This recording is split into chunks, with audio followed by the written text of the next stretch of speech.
কখনো এমন ধারণা করো না যে আল্লাহর রাসূল তোমার সঙ্গে বেইনসাফি করবেন। সুবহানাল্লাহ। একদিন হযরত ঈসা আলাইহিস সালাম আল্লাহকে জিজ্ঞাসা করলেন, হে আল্লাহ, এই জমানায় আমার চেয়ে বুজুর্গ আর কেউ আছে কি? উত্তরে মহান আল্লাহ রব্বুল আলামিন বললেন, অবশ্যই, তুমি একটু সামনে অগ্রসর হও, তাহলেই বুঝতে পারবে।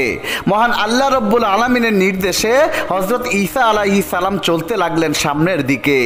একটু পর প্রকাণ্ড এক গোলাকার পাথর দেখে হযরত ঈসা আলাইহিস সালাম দাঁড়িয়ে গেলেন। তখন গায়েব থেকে আওয়াজ এলো, হে ঈসা, তোমার হাতের লাঠি দ্বারা পাথরটিতে আঘাত করো। অতঃপর হযরত ঈসা আলাইহিস সালাম তার হাতের লাঠি দ্বারা পাথরটিতে আঘাত করলেন। সাথে সাথে পাথর দুই ভাগ হয়ে গেল। তখন হযরত ঈসা আলাইহিস সালাম দেখতে পেলেন তার মধ্যে তাসবিহ হাতে এক বৃদ্ধ লোক ইবাদতে মগ্ন রয়েছেন এবং তার সামনে একটি আনার ফল পড়ে আছে। তখন হযরত ঈসা আলাইহিস সালাম সেই বৃদ্ধ ব্যক্তিকে জিজ্ঞাসা করলেন, আপনি কে এবং কতদিন থেকে এখানে আল্লাহর ইবাদতে মশগুল আছেন?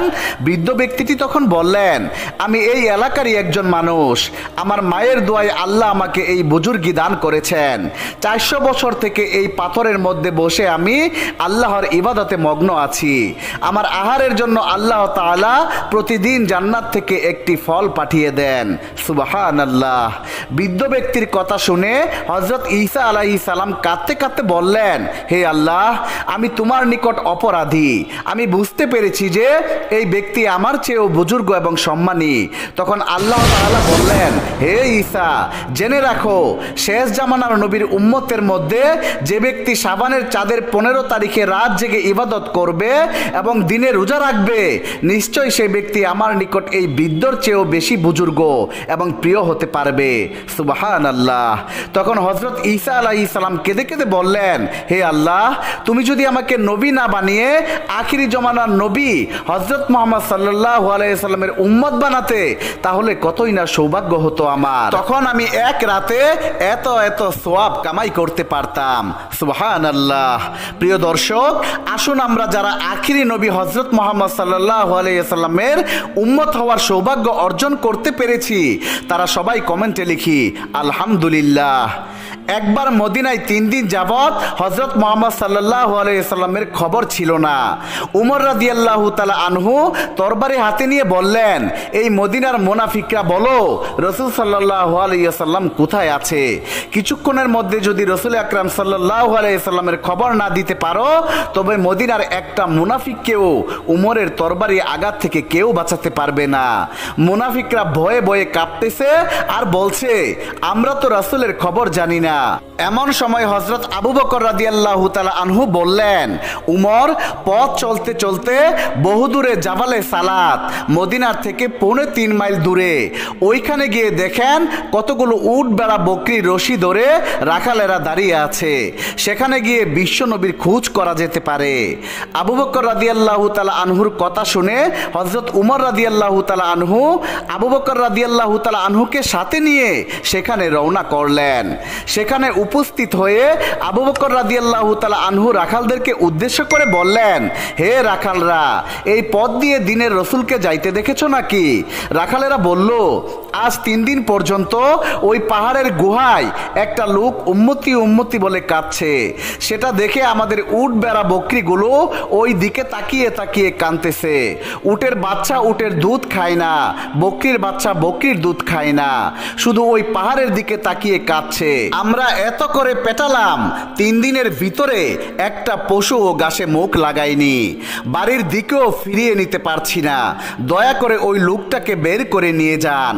রাখালের কাছ থেকে এসব শুনে আবু বকর রাদিয়াল্লাহু তাআলা আনহু তখন বললেন, হে ভাই উমর, যে মানুষের মায়ায় পড়ে জানোয়ার কানাপিনা ছেড়ে দিয়েছে, সেই মানুষ রহমাতুল লিল আলামিন ছাড়া আর কেউ নয়। অতঃপর দুজনে পাহাড় বেয়ে উঠে দেখেন বিশ্বনবী হযরত মুহাম্মদ সাল্লাল্লাহু আলাইহি ওয়াসাল্লাম সিজদায় পড়ে কাঁদছেন। আবু বকর রাদিয়াল্লাহু তাআলা আনহু তখন গুহার মুখে দাঁড়িয়ে বললেন, হুজুর, আমি আপনার আবু বকর এসেছি, মেহেরবানি করে মাথা উঠান।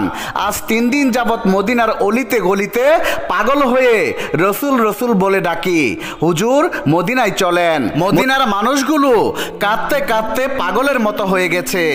আপনি যে উম্মতের জন্য জন্য কাঁদছেন, আমি আল্লাহর নামে কসম করে বলছি সারা জীবন আমি যত নেকির কাজ করেছি সমস্ত নেকিগুলো উম্মতে মুহাম্মদের জন্য আমি দান করে দিলাম। সুবহানাল্লাহ। রাসূল আকরাম সাল্লাল্লাহু আলাইহি ওয়াসাল্লাম তখন কোনো কথাই বললেন না, শুধু কেঁদেই যাচ্ছেন। উমর ফারুক রাদিয়াল্লাহু তাআলা আনহু পাহাড়ের গুহায় দাঁড়িয়ে বললেন, হুজুর, আমি উমর যে তরবারি হাতে নিয়ে 26 বছর বয়সের সময় আমি আপনার মাথা কাটতে এসেছিলাম, মাথা না কেটে আপনার সুন্দর চেহারা দেখে কালেমা পড়ে মুসলমান হয়ে যায়। সেদিন হতে আজ পর্যন্ত আমি যত নেকির কাজ করেছি উম্মতে মুহাম্মদের জন্য আমি তা দান করে দিলাম। সুবহানাল্লাহ। অতঃপর উমর রাদিয়াল্লাহু তাআলা আনহু বললেন, হুজুর, আপনি মাথা উঠান, মদিনায় চলুন। তখনও বিশ্বনবী হযরত মুহাম্মদ সাল্লাল্লাহু আলাইহি ওয়াসাল্লাম কিছুই বললেন না, অঝোর ধারায় কেঁদেই চলেছেন। আবু বকর উমর ব্যর্থ হয়ে চলে আসলেন। আলী রাদিয়াল্লাহু তাআলা আনহুকে ছাড়া নবীকে পাহাড়ের গুহা থেকে বের করা যাবে না। আলী রাদিয়াল্লাহু তাআলা আনহু এসে ফাতেমা রাদিয়াল্লাহু তাআলা আনহাকে বললেন, ফাতেমা, রসুলের খবর পাওয়া গেছে। রসুল কাঁদছেন পাহাড়ের গুহায় সেজদায় পড়ে ইয়া উম্মতি বলে। ফাতেমা রাদিয়াল্লাহু তাআলা আনহা হাসান হুসাইনকে নিয়ে চললেন। ফাতেমা রাদিয়াল্লাহু তাআলা আনহা পাহাড় বেয়ে উপরে উঠে পাহাড়ের গুহায় দাঁড়িয়ে বললেন, আব্বা গো, কেমন করে আপনি আপনার মাকে ভুলে গেলেন?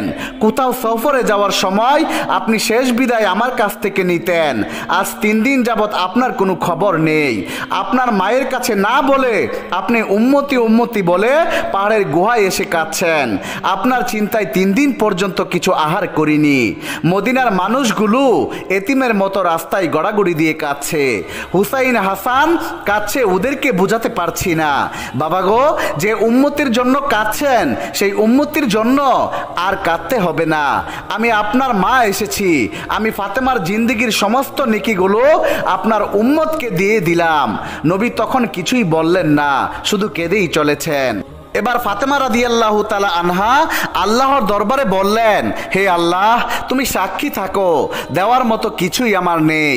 যে ছেলে 2টি তুমি আমাকে দান করেছ, আমি তোমার নামে কসম করে বলছি আমার কলিজার টুকরা হাসান হুসাইনকে বাবার উম্মতের নাজাতের জন্য আমি কুরবানি করে দিলাম। সুবহানাল্লাহ। আল্লাহ পাক তখন হযরত জিবরাইল আলাইহিস সালামকে ডাক দিয়ে বললেন, হে জিবরাইল, তুমি যাও, আমার বন্ধুর কাছে যাও, গিয়ে আমার সালাম জানাও এবং আমার বন্ধুকে গিয়ে জানিয়ে দাও বন্ধু যেন আর না কাঁদে। ফাতেমার কুরবানি আমি আল্লাহ কবুল করেছি, আর বন্ধুর চোখের পানি আমি কবুল করেছি। আমি আজকে দেখলাম আমার বন্ধু উম্মতের জন্য কেমন দরদি। হাবিবকে জানিয়ে দাও ফাতেমাকে সঙ্গে করে মদিনায় চলে যাক। হাসরের কঠিন ময়দানে আমি ওয়াদা দিলাম আমার হাবিবের কাছে জিজ্ঞাসা না করে আমি তার একটি উম্মতকেও জাহান্নামে দেব না। সুবহানাল্লাহ, সুবহানাল্লাহ। মহান আল্লাহ পাকের নির্দেশ অনুযায়ী হযরত জিবরাইল আলাইহিস সালাম সেখানে উপস্থিত হলেন এবং হযরত মুহাম্মদ সাল্লাল্লাহু আলাইহি সাল্লামকে সব কিছু জানিয়ে দিলেন। এবার বিশ্ব নবী সেজদা থেকে মাথা উঠিয়ে বললেন, হে ফাতেমা, আমার ইচ্ছে ছিল আমি সেই পর্যন্ত কাঁদবো যতক্ষণ না আমার আল্লাহ আমার ডাকে সাড়া দিয়ে বলবেন, বন্ধু আর কাঁদা লাগবে না, তোমার একটা গুনাহগার উম্মতকেও আমি জাহান্নামে দেব না। যতক্ষণ আল্লাহ এই ওয়াদা না করতেন আমি ততক্ষণ পর্যন্ত এভাবেই কাঁদতেই থাকতাম। সুবহানাল্লাহ। প্রিয় দর্শক, যেই নবী তার উম্মতের জন্য অর্থাৎ আমাদের জন্য এত কষ্ট করেছেন, এত কেঁদেছেন এবং হাসরের ময়দানে আমাদের জন্যই সুপারিশ করবেন, আসুন সেই প্রাণের নবী হযরত মুহাম্মদ সাল্লাল্লাহু আলাইহি ওয়াসাল্লামের সম্মানার্থে দুরূদ শরীফ পাঠ করে বলি, লা ইলাহা ইল্লাল্লাহু মুহাম্মাদুর রাসূলুল্লাহ সাল্লাল্লাহু আলাইহি ওয়াসাল্লাম। যারা হযরত মুহাম্মদ সাল্লাল্লাহু আলাইহি ওয়াসাল্লামের উম্মত হয়ে গর্বিত শুধু তারাই কমেন্টে লিখুন, লা ইলাহা ইল্লাল্লাহু মুহাম্মাদুর রাসূলুল্লাহ সাল্লাল্লাহু আলাইহি ওয়াসাল্লাম।